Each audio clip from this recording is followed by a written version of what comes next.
मोर मोरनी की कहानी सुन लो, घर में कभी भी लड़ाई नहीं होगी। एक प्राचीन मंदिर महारानी का, जिसमें कभी भी कोई पूजा नहीं किया करता था। और एक दिन की बात, छोटी सी बच्ची की श्रद्धा माँ पर आ गई और वो बच्ची जाकर के माँ के मंदिर में माँ की पूजन करने लगी। और उसका नियम था, वो रोज ही माँ के मंदिर में जाती थी और माँ का पूजन किया करती थी। एक दिन की बात है, जैसे जैसे वो लड़की बड़ी होती गई, माँ की कृपा उस बच्ची पर बढ़ती गई। और एक लड़का उसी मंदिर के रास्ते से गुजर रहा था और उसने विचार किया, चलो क्यों ना मैं भी माँ के दर्शन कर लूँ। और दर्शन करने की इच्छा से जब वो लड़का माँ के मंदिर में पहुँचा, कदम तो माँ के मंदिर में ही पड़ा और उस लड़की जो माँ के मंदिर में बैठी हुई थी, नज़र उस लड़की पर जैसे ही गई, वह लड़का एकटक उस लड़की को देखता ही रह गया।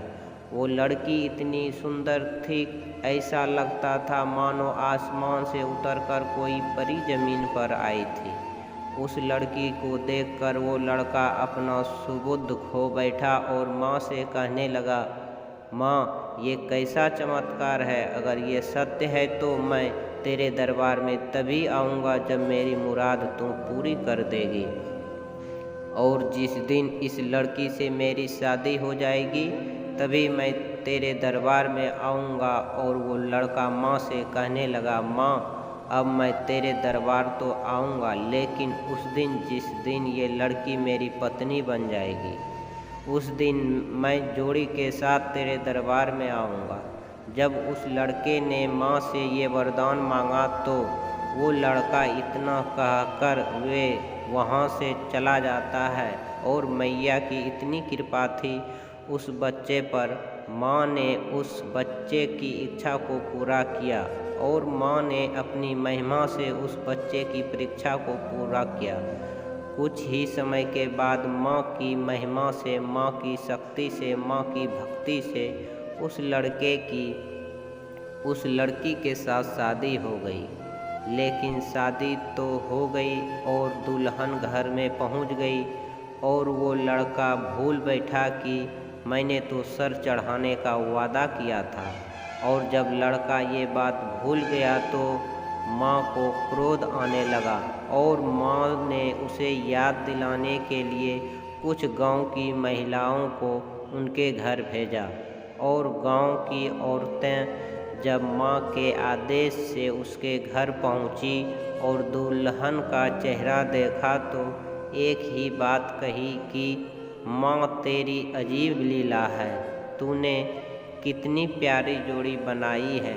लड़के ने जैसे ही ये बात सुनी कि इस लड़की पे तो सारी कृपा तो माँ की थी और ये लड़की जो मिली है मुझे, वो माँ की कृपा से मिली है, तो लगता है इस बात को भूल गया था। आज मुझे याद आई है, तो चलो चलते हैं माँ के दरबार और मनाते हैं मैया को। और देखिए, साथ में अपने छोटे साले को लेकर और अपनी पत्नी को साथ में लेकर मंदिर के पास पहुंचा तो उसकी पत्नी बाहर खड़ी नज़ारा देख रही थी। तो लड़का बोले कि मैं मंदिर तो जा रहा हूँ, लेकिन जो मैं करने जा रहा हूँ इन दोनों के साथ कर कैसे पाऊँगा। इतना कहकर वो लड़का माँ के मंदिर में प्रवेश करता है और जा कर के सबसे पहले माँ का पूजन किया। और पूजन करने के बाद मैया की तलवार निकाली और अपना सर धड़ से अलग कर दिया। बहुत देर हो गई और मंदिर से कोई आहट नहीं आई तो लड़की कहने लगी, भैया जरा मंदिर में जा कर के देखो तो जीजाजी अभी तक क्यों नहीं लौटे। और साला मंदिर में प्रवेश करता है तो देखता है एक तरफ जीजा का सर पड़ा है, एक तरफ धड़ पड़ा है। घबरा कर के कहने लगी कि माँ, मैं अपनी बहन को कैसे मुँह दिखाऊंगा, क्या कहूँगा। मैं अपनी बहन से बहुत समय बीत गया और जब भाई भी नहीं लौटा, पति भी, तो सोचने लगी, माँ आपके मंदिर से कोई लौट क्यों नहीं रहा है, और ये मंदिर से बहता हुआ खून कहाँ से आया। और वो लड़की भागती हुई जब माँ के पास, माँ के मंदिर में पहुँची तो देखा एक तरफ पति का धड़ और सर पड़ा था, एक तरफ भाई का धड़ और सर पड़ा था। लहू लुहान भाई और पति को देखकर वो लड़की पागल सी हो गई और रो रो कर के माँ से क्या कहने लगी, कुदरत का करिश्मा है या कोई देवी का अवतार। लड़की कहने लगी, माँ, जब मेरा पति है नहीं रहा, ना भाई रहा, ना मायके की रही, ना मैं ससुराल की, तो मैं जीकर क्या करूँगी। इस लीला को समाप्त करके वो लड़की दौड़कर गई और माँ की तलवार निकाल ली और चलाने लगी। तो मैया की मूर्ति से एक आवाज़ आई और माँ ने कहा, सुन, तुम मरने की जिद मत कर, मैं तेरी सारी इच्छाएं पूरी करूँगी। और उस लड़की से ये बड़ी भूल हुई कि पति के सर से भाई का धड़ लगाया और भाई के धड़ से पति का सर लगाया। तो लड़की कहने लगी, माँ, इसमें से मेरा पति कौन है और भाई कौन है।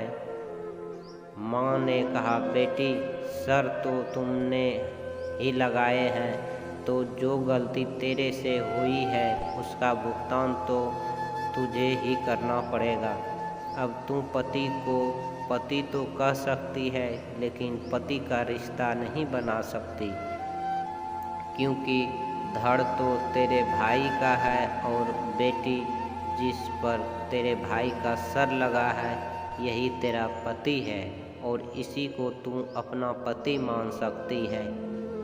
लड़की कहती है, माँ, सारा संसार तेरे को माँ मानता है। मेरे भी लाखों अरमान है कि मुझे भी कोई माँ कहे, कोई ऐसा हो जो मुझे भी माँ कहकर पुकारे, लेकिन माँ, मेरी सारी इच्छाएं यहीं पर दफन हो गई। माँ ने कहा, पुत्री, मैं तुम्हें आशीर्वाद देती हूँ कि तुम माँ भी बनेगी, लेकिन तुझे अपना रूप बदलना पड़ेगा।